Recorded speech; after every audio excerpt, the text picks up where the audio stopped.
చీకటి పాలైన నేస్తమానీవులేని జీవితాన వేదన మిగిలేనా ఓ చిన్ననాటి స్నేహమంతా చీకటి పాలైన నేస్తమానీవులేని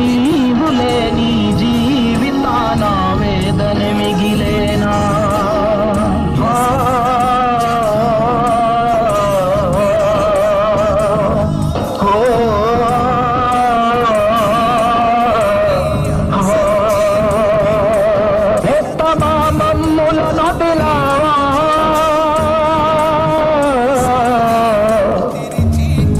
ఇంతలో తొందర పడ్డావా